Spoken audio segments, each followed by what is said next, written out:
Hello everyone. तो कैसे हो सभी? उम्मीद है अच्छे ही होंगे। क्या तुम्हें भी स्ट्रेट पायरेट्स पसंद है? उन्हें पसंद करने का वन ऑफ द रीजन है उनका well balanced roles. Like Luffy captain है, जोरो वाइस कैप्टन, एटलीस्ट मैं तो मानता हूँ, सांजी शेफ, और ऐसे ही sniper, magician and shipwright etcetera. But क्या तुमने कभी सोचा ये गोल्डी रॉजर की क्रू में रोल्स किस तरह से डिस्ट्रीब्यूटेड थे? तो तुम्हें आज मैं बताता हूँ, वो भी ओडा सेंसेई के अप्रूवल के साथ, यानी SBS के थ्रू। पर वीडियो स्टार्ट करने से पहले कुछ बातों का ध्यान रखें। वीडियो के ग्राफिक्स कभी भी चेंज हो सकते हैं,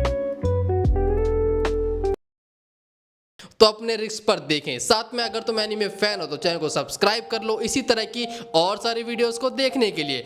if you are interested then keep watching. Start करते हैं नंबर 13 के साथ। Just like Franky, Roger pirate का शिपराइट कौन था? लोगों को ये तो पता है कि रॉजर को शिप को टॉम ने बनाया था, बट वो उनका शिपराइट नहीं था जो रेगुलर बेसिस पे शिप को ठीक करे या फिर उसमें कुछ अपग्रेडेशन करे। टॉम ने बस रॉजर की शिप को बनाया था, इसी वजह से उसकी वर्ल्ड गवर्नमेंट के लोग पकड़ के ले गए थे। बट रॉजर पायरेट का शिपराइट कोई और था, दी ब्लू मरीन, जो रॉजर की ओरो जैक्सन के साथ लेट नाइट टाइम स्पेंड करता था। ब्लू मरीन देखने में तो एवरेज बैंडेड टाइप लगता है, मेरे हिसाब से इसके कैरेक्टर डिजाइन पे थोड़ा और अच्छा कर सकते थे। इसी के साथ एक लेजेंडरी जर्नी के लिए एक्सपर्ट शिपराइट का होना बहुत ज्यादा जरूरी होता है, वरना दरिया में जाते ही तुम्हारा गड़िया बन जाएगा। और इससे बचने के लिए शिपराइट हर एक छेद का हिसाब रखता है, इवन लोगों के भी, क्या पता किसका छेद लीक हो रहा हो। नेक्स्ट है बैंड मास्टर, यानी ब्रुक की तरह क्रू का मूड को लाइट करने के लिए एक म्यूजिशियन।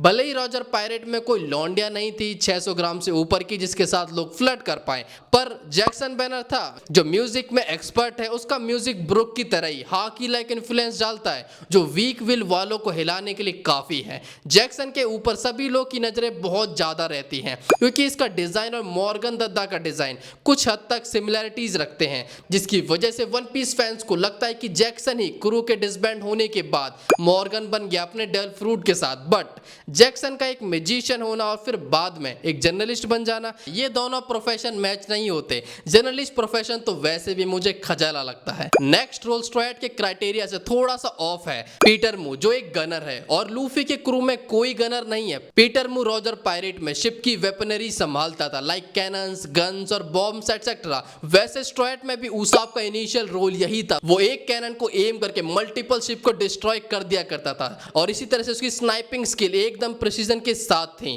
बट अब काफी टाइम से ऐसा कुछ हमें देखने को नहीं मिल रहा है, उसाब बस अपनी गुलेल चलाकर खुश है। बट हम इन दोनों रोल्स को एक जैसा मान सकते हैं। नेक्स्ट है थोड़ा सा अलग, इंटेलिजेंस ऑफिसर स्पेंसर, जो सभी इंफॉर्मेशन को एनालाइज करने का काम करता था, लाइक एनिमीज की इंफॉर्मेशन आने पर उन्हें एनालाइज करना, वो क्या करने वाले हैं ये फाइंड आउट करना, और इसी के साथ उसका काउंटर पार्ट भी प्लान करना। यानी स्पेंसर रॉजर पायरेट की बैकबोन था। इसी तरह का रोल हमें शैंक्स के क्रू में भी देखने को मिला था। लाइम जूस, जो ब्लैकबीयर्ड की मूवमेंट पे नजर रखता है और शैंक्स को अपडेट करता है, ये बंदा स्पेंसर के लिए काफी ज्यादा इंपॉर्टेंट है क्योंकि यही उसकी सारी इंफॉर्मेशन का सोर्स है। इरियो एक इंफॉर्मेंट है जो रॉजर पायरेट तक इंफॉर्मेशन की पाइपलाइन को बनाए रखता है। वैसे इस बंदे को देखकर तुम्हें कुछ याद आना चाहिए, इरियो और वूप स्लैप, ये दोनों बंदे देखने में सेम लगते हैं। सोचो यही चीज एंड में रिवील हो जाए कि ये दोनों सेम है, क्या क्रेजी हो जाएगा। अब इन सभी के बीच में कोई किताबी कीड़ा भी होना चाहिए। रॉजर के पास रॉबिन की तरह कोई सेक्सी तो नहीं था, बट एक उबला हुआ अंडा जरूर था, मिस्टर रोइंग, जो एक स्कॉलर है जस्ट लाइक रॉबिन। पर यहाँ पे क्वेश्चन ये आता है, जब रॉजर पायरेट के पास एक स्कॉलर था जिसका इंटरेस्ट हिस्ट्री और वॉइड सेंचुरी के अंदर है, तो उसे ओडिन की जरूरत क्या पड़ी? या फिर ऐसा हो सकता है कि रोइंग को पोनिक्लिफ रीड करना आता ही ना, वो बस हिस्ट्री में इंटरेस्टेड हो, क्योंकि फर्क होता है इंटरेस्टेड होने और एक्सपर्ट होने में। जैसे कि मैं इंटरेस्टेड हूं फुटबॉल में, बट इसका मतलब ये नहीं कि मैं रेन नितोशी को हरा दूं। नेक्स्ट है सबसे यूनिक रोल, ऐसा कुछ तुमने कभी नहीं सोचा होगा। रॉजर पायरेट में एक टॉर्चरर भी था, यानी इंटेरोगेटर, मिलेट पाइन। मैं पहले इसको एक रेगुलर बंदा समझ रहा था, पर ये तो कमाल का निकला। सोचो किसी वॉर के बाद रॉजर और बाकी लोग पार्टी कर रहे हैं और ये बंदा अंदर किसी को कैप्चर करके और उसके मल द्वार में अपना वेपन डाल के मजे ले रहा हो। आगे है रॉजर का हेल्समैन डोंग क्यूनो, जिसकी एक्सपर्टीज है रफ सी से अपने क्रू को सेल कराना। मैंने सोचा नहीं था कि डोंग क्यूनो एक हेल्समैन होगा, क्योंकि मुझे लगता था just like straight Roger pirate का हेल्समैन भी एक फिशमैन होगा। अगर डोंग क्यूनो एक हेल्समैन है तो सनबेल क्या होगा? क्या वो बस अपने ट्राइडेंट से अपने पिछवाड़ा को जाने का काम करता? हेल्समैन के बाद है मोस्ट इंपॉर्टेंट रोल जिसकी रॉजर पायरेट को काफी ज्यादा जरूरत थी, क्रॉकस, जो रॉजर पायरेट का डॉक्टर था। और मोस्ट इंपॉर्टेंट पार्ट भी, क्योंकि क्रॉकस की वजह से रॉजर वो बन पाया जिसकी वजह से हम उसे आज जानते हैं, यानी पायरेट किंग। क्योंकि रॉजर को एक इनक्योरेबल डिजीज थी और क्रॉकस अपने एक्सपर्टीज के थ्रू उन्हें कंट्रोल में रखता था। साथ में क्रॉकस भी काफी स्ट्रॉन्ग था, वो उसी स्ट्रेंथ के लेवल पे फाइट करता था जो इन सभी बीस्ट के बीच में खड़े होने के लिए चाहिए। नेक्स्ट है tactical officer moon Isaac junior, जिसका काम है बैटल के टाइम पे क्रू को इंस्ट्रक्शन देना कि किस तरह से बैटल के मेन ऑब्जेक्टिव को पूरा किया जा सके। जैसे कि अगर किसी जगह पे लूटना है तो टॉप वाले बंदे तो फाइट करेंगे और बाकी के बचा क्रू लूट पर ध्यान देगा। इसी तरह से कौन बंदा किसका सपोर्ट करेगा एटसेट्रा।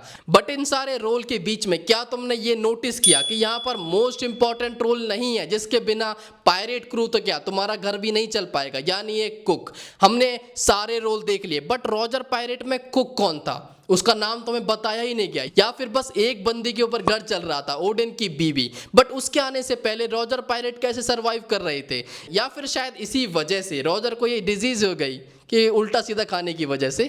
अगला है मोस्ट इंपॉर्टेंट रोल जो एक क्रू को चाहिए ही चाहिए वरना वो घर से निकल भी नहीं पाएंगे, एक नेविगेटर। जो नाम मैं अब लेने वाला हूं वो तुमने एक्सपेक्ट तो बिल्कुल नहीं किया होगा, क्योंकि नेविगेटर को हम सब एक वीक बंदा मानते हैं, नेविगेटर लाइक नामी। बट रॉजर पायरेट का नेविगेटर एक बीस्ट है, दी स्कॉपर गबान, रॉजर का लेफ्ट हैंड मैन, इस क्रू का थर्ड स्ट्रॉन्गेस्ट मैन। गबान की हाकी का लेवल हम रिसेंटली देख चुके हैं, कैसे वो गॉड्स नाइट को काट देता है और उसके बाद वो रीजनरेट भी नहीं कर पाते हैं। इसके बाद है सेकंड इन कमांड सिल्वर्स रेली, ये एक एक्सपीरियंस स्वॉर्ड्समैन जिसका हाकी का लेवल एक्सपर्ट से भी ऊपर का है। और इसी के साथ हम इसे टीचर भी कह सकते हैं क्योंकि इसने सैंक्स को ट्रेन किया और साथ में लूफी को भी ट्रेन किया। इसी रीजन की वजह से ये सीरीज का मोस्ट पॉपुलर कैरेक्टर बन जाता है। और लास्ट है क्रू का captain Gol D Roger the pirate king, मरे हुए एस का बाप, मरी हुई रूस का पति और सैंक्स का रोल मॉडल। मेरे ख्याल से इतना इंट्रो काफी होना चाहिए। तो अपनी वीडियो को मैं यहीं पे विराम देता हूं। तुम लोग कमेंट्स में बताओ जो रोल्स ओडा ने बताया क्या तुमने भी वही सोचे थे और तुम्हारे अकॉर्डिंग ये रोल्स किस तरह होते पर्सनैलिटी वाइज। सो आज के लिए इतना ही, मिलते हैं जल्दी एक और नई वीडियो के साथ। तब तक के लिए बाय बाय, टाटा।